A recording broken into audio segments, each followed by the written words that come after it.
Hello friends, welcome to our channel. In this video, I am going to tell you something about the major literary movements, जो कि grade second में special topic दे रखा है। तुम्हारे syllabus का part है ये मेजर लिटरेरी मूवमेंट्स, जिसमें अपन सबसे पहले मेटाफिजिकल मूवमेंट के बारे में जानेंगे कि मेटाफिजिकल मूवमेंट क्या था और इससे जो रिलेटेड पोइट हैं और उनकी जो पोइम्स हैं मेनली क्वेश्चंस वहाँ से पूछे जाते हैं। कहाँ से कैसे क्वेश्चन आएंगे, तो जो मेटाफिजिकल मूवमेंट के जो मेन पोइट हैं वो John Donne, George Herbert, Henry Bergson and Richard Crashaw. तो इनके बारे में इनकी जो इम्पोर्टेंट पोइट्री हैं उनको जानेंगे और इजी लैंग्वेज में ये बताया गया है। तो शुरू करते हैं इसको।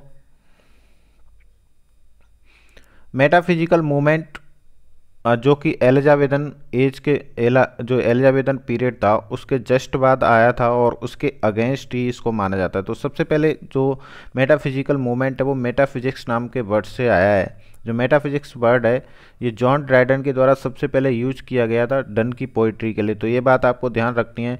मेटाफिजिक्स दो वर्ड से बन के बना है, मेटा और फिजिक्स। मेटा का मतलब होता है बियॉन्ड और फिजिक्स मतलब फिजिकल नेचर। तो इसमें जो विचार हैं वो प्रयुक्त किए जाते हैं फिजिकल नेचर से बियॉन्ड। इसमें जो इसकी लैंग्वेज है, राइटिंग्स हैं इनकी, वो प्रस्तुत की जाती हैं।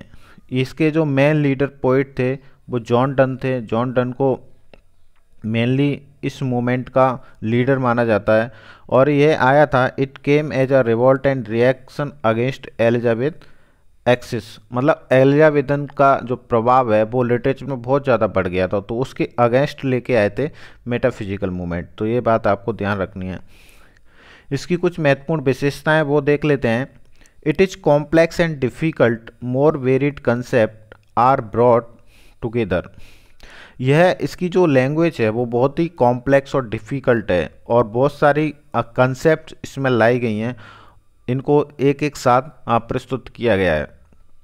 मतलब एक साथ बहुत सारी डिफ़िकल्ट और कॉम्प्लेक्स जो कंसेप्ट्स हैं उनको एक साथ लाया गया है। इसमें जो डॉक्टर जॉनसन की डेफिनेशन है वो भी इसमें चारितार्थ होती है। जैसे two heterogeneous ideas are yoked by violence together. Heterogeneous मतलब अलग अलग टाइप के विरोधाभासी विचारों को एक वॉयलेंस तरीके से साथ में, मतलब उसको बड़े फोर्सफुली तरीके से यॉक्ड किया गया है, झटके के साथ प्रस्तुत किया गया है।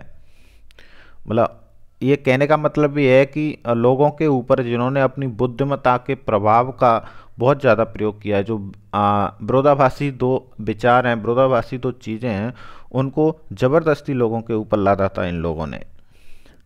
It is full of conceits which are learn intellectual and over elaborated. इसमें सबसे ज़्यादा कंसीट्स का यूज किया गया है जो कि लर्न बहुत ज़्यादा विद्वता से भरी हुई थी, इंटेलेक्चुअल थी और ओवर एलेबोरेटेड बहुत ज़्यादा उत्कृष्ट थी। एलेबोरेटेड मतलब उत्कृष्ट। It is intellectual rather than emotional. Emotional का अभाव था और सबसे ज़्यादा इंटेलेक्चुअल का यूज किया गया था। बौद्धिक स्तर को बहुत ज़्यादा बढ़ा चढ़ा के इन्होंने प्रस्तुत किया है इसमें। Originality is achieved by the use of new vocabulary drawn from the world trade, commerce and the arts and sciences। इसकी जो वोकेबुलरी है वो मेनली कहाँ से, जो उस टाइम का व्यापार चल रहा था, वर्ड ऑफ ट्रेड, कॉमर्स, उनसे लिए हुए जो न्यू वर्ड्स हैं वोकेबुलरी के रूप में यूज किए गए हैं, आर्ट्स एंड साइंस उस टाइम की से। Abundance of hyperbole and exaggeration, सबसे ज़्यादा हाइपरबोल का यूज किया गया और एग्जाजरेशन मतलब चीज़ों को बहुत ज़्यादा एग्जाजरेट किया गया था इनमें। मेटाफिजिकल पोर्ट्स में सबसे पहले जो मेन लीडर माने जाते हैं जॉन डन है, जो 1573 से 1631 तक इनका जो एज ऑफ पीरियड रहा है।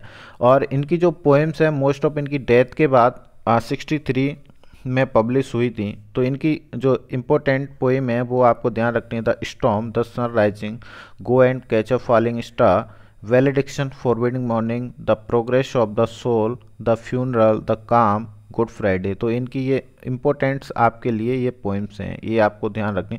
बेसिकली आपको जॉन डन की जितनी भी सारी पोएम है इम्पोर्टेंट, वो आपको सब ध्यान रखनी है इसमें, क्योंकि ये मेटाफिजिकल पोइट में सबसे मेन माने जाते हैं। उसके बाद है जॉर्ज हर्बर्ट, जिनका जो चीफ वर्क था वो टेम्पल था, church porch, the pulley, pilgrimage, virtue, heaven, the quip इनकी इम्पोर्टेंट पोएम्स मानी जाती हैं, ये आपको ध्यान रखनी है। हेनरी वॉगन, क्राइस्ट नेटिविटी, एटसा absent, friends departed, I walk the other day, peace, regeneration, retirement, ये इनसे रिलेटेड इम्पोर्टेंट पोइट्री हैं।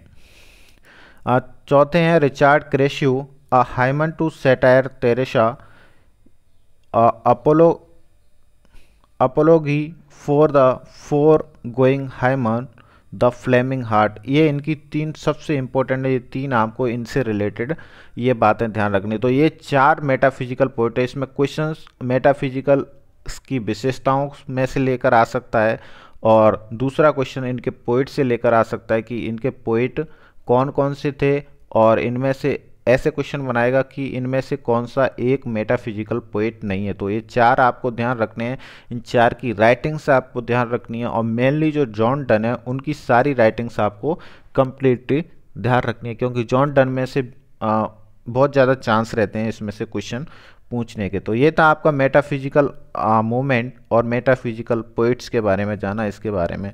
तो thanks for the watching, if you like the video share and subscribe with your friends, thank you.